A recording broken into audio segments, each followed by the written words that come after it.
So the SmackDown rating was 1.528.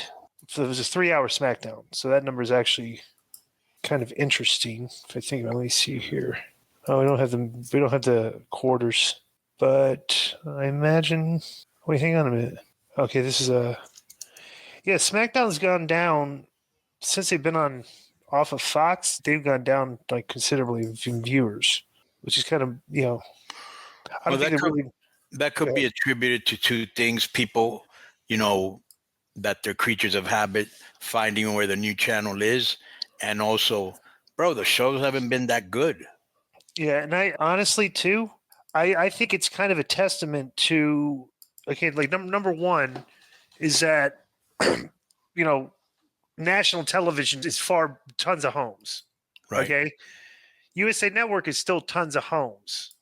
All right, but I think because the difference in like USA Network and SmackDown shows that there's probably a lot of people that watch this show like on streaming and like Hulu and stuff, and then just follow it on YouTube and stuff. Right. You know what I'm saying? Because their attendance hasn't really gone down. Right. I'd really like to get those. Like, I wonder, like, what. Actually, we're trying to get Brandon Thurston on the show. I would like to know, like, what the footprint is like on a weekly basis of how many people are consuming like long form content. Like the YouTube clips that are like 7-8 minutes long. They have like the Punk Rollins promo and stuff. I'd like to know like how. But that's what they're doing, because when you look at their video views, right, which is on that email that Joe sent us, right. It's sometimes 5 times what it is on TV or 10. Right. So I mean, it's been happening for years, and the shift is here. I don't think TV will die out just like the radio didn't, but it ain't going to be the be all and end all, because Univision, which is the top Spanish station in the United States, where they really made an impression, because about 20 years ago, it was the number one show, including Fox, NBC, ABC. It was the number one show in New York, right, and number one network. And then LA, which is the second biggest market, they became the number one show. This is 20 years ago. Right. Now they're doing all these cutbacks, and like our show, I think, was taken off the air.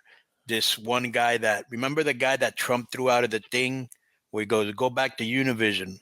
Oh, yeah, right. The Mexican guy? Yeah, I think his name is Jorge Ramos. That guy's credibility just goes through the roof. Like, he'll get in front of Mexican presidents and he'll say something like, how come there's so much violence still in Mexico? Obviously, your strategy hasn't worked.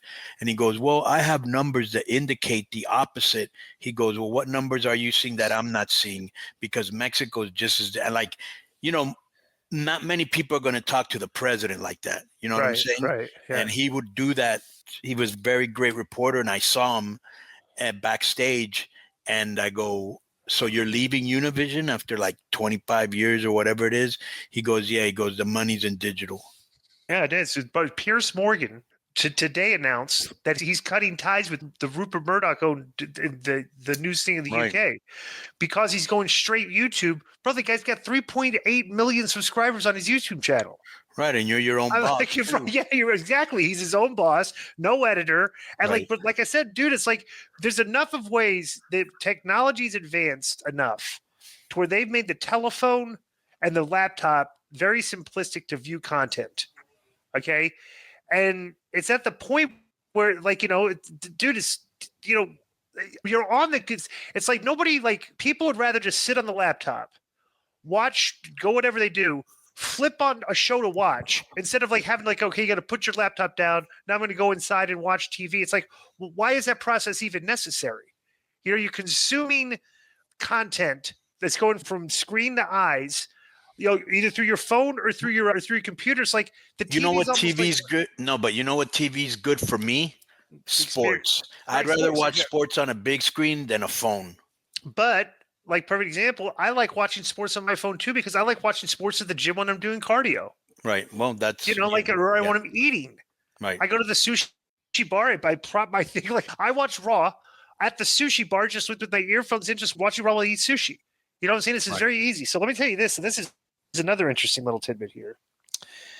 Did you hear this? Okay, so this is the viewership of Raw on Netflix. Now, I don't know what Samba TV is, okay?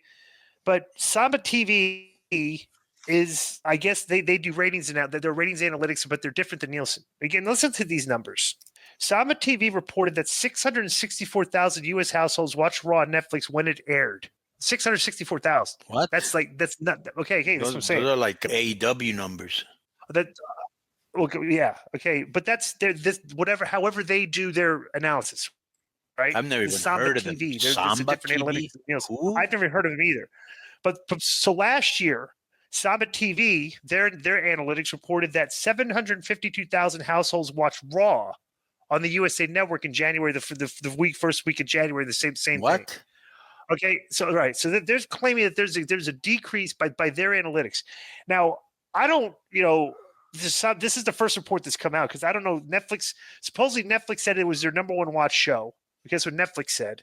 All right. But we don't know the numbers yet, the Netflix numbers. Okay. I'm sure all this data will eventually come out over the course of the next couple of days. But dude, there was more than 664,000 people. No. Okay. Go ahead. No, I think Joe sent us the numbers in the email from Raw, right? I got it. I got it. So I'm reading here. Yeah, it's very low. How could it be that low? It can't possibly be that low. And I'll tell you why. You know why? Because even though we differ on this, I mean, one thing is irrefutable. When football went on Netflix, then they usually get 15 million views on TV, right? In the United States. All right, they went to 30.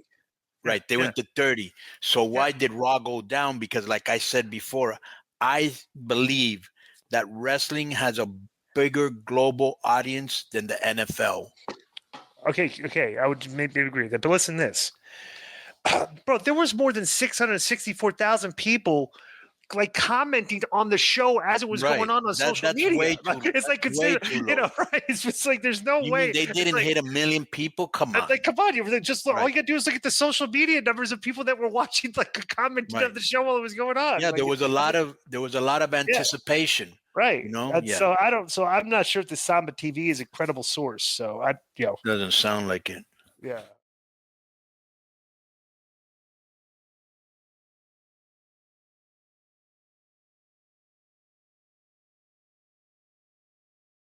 I do want to talk about this. The Netflix came out with the numbers. Yeah. Take a guess at what the global number was, and take a guess at what the U.S. number was. They both make perfect sense to me. 4 million. 4.9 million globally. Wow. That's what we predicted for, because we just said. Well, you said you were actually very close because you said 5 million. Right. And I said 3 million. Okay.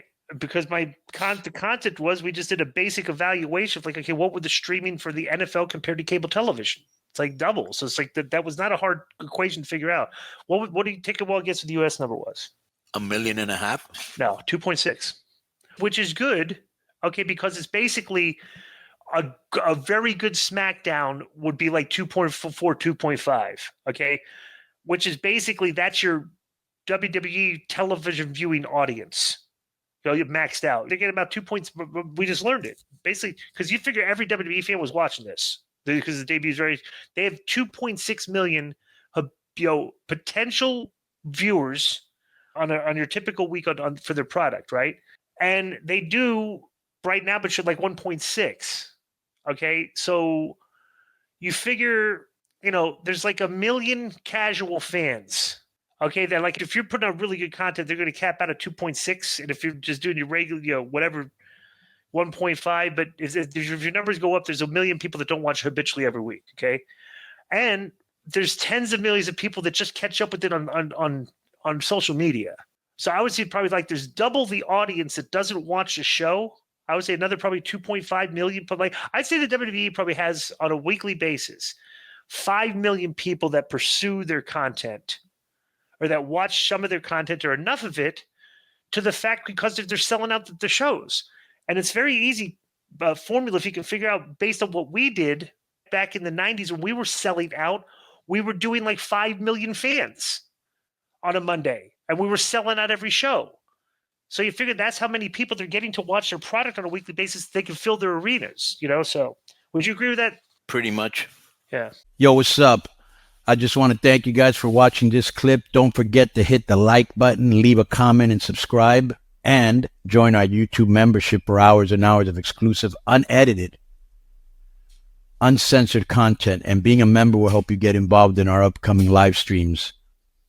Thank you for your support. Thank you for riding with us. I know you got a lot of other podcast choices, be it wrestling or other ones. And thank you for picking us. Boom.